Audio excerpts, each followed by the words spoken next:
UPSC का मुद्दा जोरों पर एक बार फिर से है और ऐसे में खान सर दनीबाग पहुंचे हुए हैं और उनके साथ हजारों की संख्या में जो छात्र हैं वो पहुंचे हैं। लेकिन इसी बीच खान सर ने अपने हाथों में चूड़ियां और पायल लेकर के ये कह दिया कि आयोग को यही चूड़ियां पहनाई जाएगी, जिसके बाद छात्र काफी ज्यादा उत्साहित हो गए और तालियां बजाने लगे।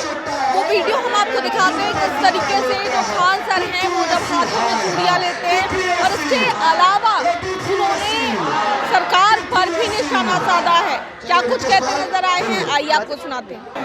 सर पायल किसके लिए? सर पायल किसके लिए?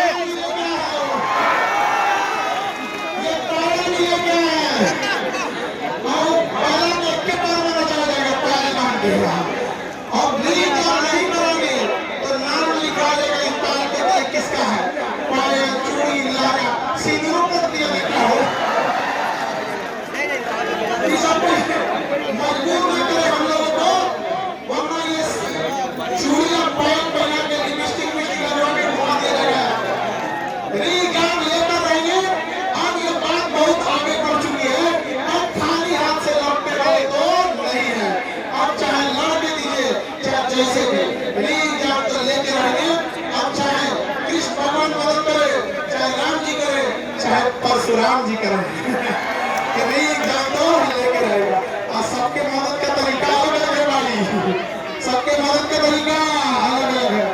एग्जाम लेके रहेंगे और हम लोग यहाँ जो गला फाड़ के प्रोटेस्ट कर रहे हैं, जो लोग इस प्रोटेस्ट का विरोध करते हैं उन लोगों को भी कहते हैं कि हमारे प्रोटेस्ट का अगर आप समर्थन नहीं कर सकते हैं, अगर हमारा मनोबल नहीं बढ़ा सकते हैं तो हमारे प्रोटेस्ट को कमजोर मत कीजिए, नहीं तो एक चूड़ी है ऐसे लोग जो जन का काम कर रहे हैं, जो लाइव देख रहे होंगे तो देख लो भैया ये चूड़ी है, जो पैर तोड़ खातिर रखा है यहाँ पर, किसी को भी कोई अधिकार नहीं है कि हमारे प्रोटेस्ट को कमजोर करे। हमारे प्रोटेस्ट को कमजोर करने का अधिकार किसी को नहीं है। हम लोग अपना री-एग्जाम लेकर रहेंगे, हर हाल में री-एग्जाम लेकर रहेंगे, हर हाल में री-एग्जाम लेकर रहेंगे। एक ही गोली एक ही मान,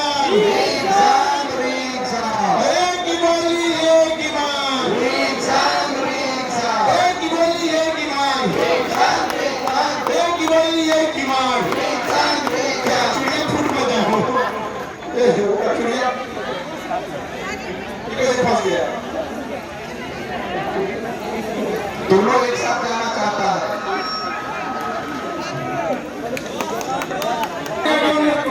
अभी हम मर्यादा में हैं, नाम नहीं ले रहे हैं किसी का और किसी का नाम छोड़ेंगे भी नहीं अगर एग्जाम नहीं हुआ तो।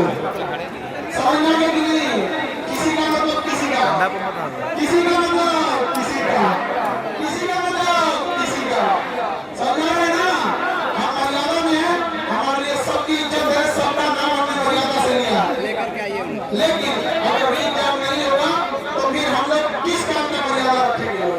इसलिए सरकार से विनती है कि हमारी बातों को सुने और री-एग्जाम जितना जल्दी से जल्दी कराने का काम करें। यहाँ पर नहीं तो बहुत दिक्कत होने लगो लिया जाएगा और किसी को बख्शा नहीं जाएगा, सबको अपना पक्ष छोड़ के जाना पड़ेगा। और री-एग्जाम से कम तो कुछ स्वीकार नहीं, री-एग्जाम से कम कुछ स्वीकार है, मतलब री-एग्जाम से कम कुछ स्वीकार है। और जो लोग घरों में घर घुस के ये कहते हैं कि प्रोटेस्ट करने से क्या होता है, इन लोगों ने भी क्या भेजा जाएगा तो चोरी ले जाएगा। अरे हम लोग लड़ के ले लेंगे री-एग्जाम, लेकिन नहीं लेंगे। ये गंदगी बात की चिंगारी कभी बुझने नहीं देंगे लोग। ये लोग रात रात भर यहाँ मच्छर से कटवाया है, सोया है पूरा ठंडी यहाँ पर, कभी कोई कंबल चोरी कर लेके भाग जाता है। बताइए यहाँ पर तो कोई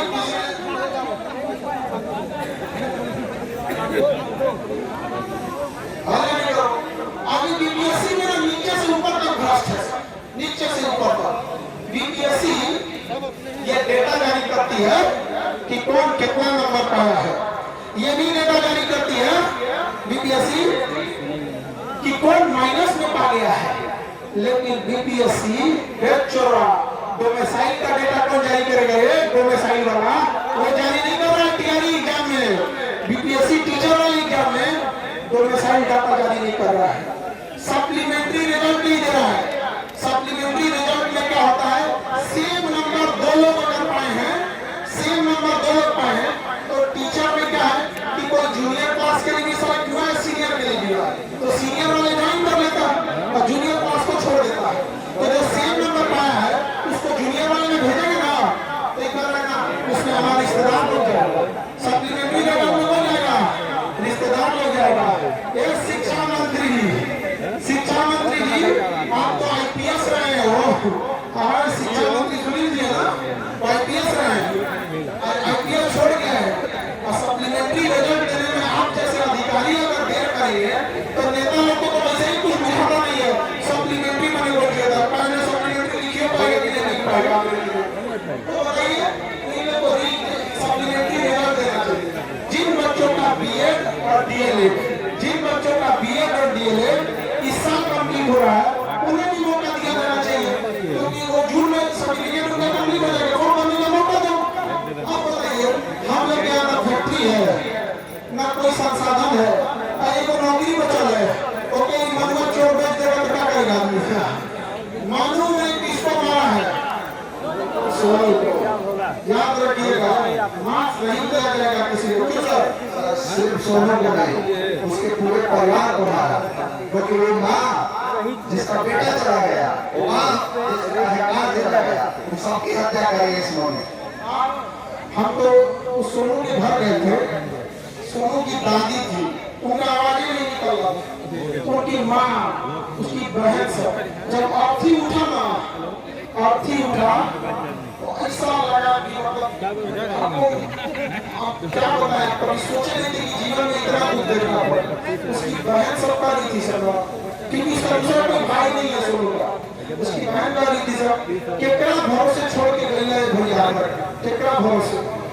अरे बीपीएससी कहाँ मुँह छुपाए, ऊपर वाला देख रहा है, इस सलाह देगा कि धन दौलत दोनों काम में आने वाला है, इतना किसी को मत रुलाओ रे बीपीएससी, सबका हिसाब देना पड़ेगा। और हम लोग उसके घर जाएंगे, जानते हैं रीएग्जाम कराने के बाद, जब रीएग्जाम हो जाएगा तब जाके सोनू के घर बोलेंगे कि हम तो बचा नहीं पाए, लेकिन सोनू की अंतिम इच्छा रीएग्जाम जरूर कराना है। और रीएग्जाम दिलाने के बाद और उसके परिवार को हम लोग अकेला नहीं छोड़ेंगे, और ना ही उनके परिवार को ऐसा कोई मदद करेंगे जो खत्म हो जाए, उसके परिवार को हम लोग पैरों पे खड़ा करने का प्रयास करेंगे। और रीएग्जाम जब होगा तब जाया जाएगा, उसके परिवार को अपने पैर पे खड़ा किया जाएगा, ताकि उसका परिवार कह सके कि हम लोग अब आत्मनिर्भर हैं, मदद के लिए हाथ नहीं फैलाएंगे। बताइए मदद करना उचित है या पैरों पे खड़ा करना है? मदद करना या पैरों पे खड़ा करना है? पैरों पे खड़ा करना पड़ेगा। मदद करेंगे तो कोई भी पैसा आज है कल खत्म हो सकता है, लेकिन जब अपने पैरों पे खड़े हो जाएंगे लोग तो उन्हें आगे बढ़ने से कोई नहीं रोक सकता। याद रखिए बहन, आप लोग सबका नसीब ऐसा नहीं है जो पढ़ना आके पढ़ सकती है, लेकिन इसका मतलब ये नहीं कि जो लड़कियां घर रह गई उनको पढ़ने का अधिकार नहीं है। ऐसा ये नहीं हो सकता है कि कोई अपनी आवाज यहाँ गर्दनी बांटने आके नहीं उठा सकती है तो हम उसकी आवाज को रखने देंगे। जब तक गर्दनी बांटने एक भी विद्यार्थी है, गर्दनी बांट की चिंगारी किसी भी दिन। तो सुना आपने क्या कुछ कहते नजर आए हैं मंच से खान सर। जैसे ही उन्होंने चूड़ियों की बात कही, वैसे ही छात्र जो हैं और ज़्यादा उत्साहित होकर तालियां बजाने लगे। ऐसे में गर्दनी बाग में फिलहाल प्रोटेस्ट चल रहा है और प्रोटेस्ट के बीच में खान सर अपने भाषण के दौरान क्या कुछ कहते नजर आए हैं आप सुन रहे थे। कैमरा पर्सन शशि के साथ मैं दक्षा प्रिया, दर्श न्यूज़ पटना।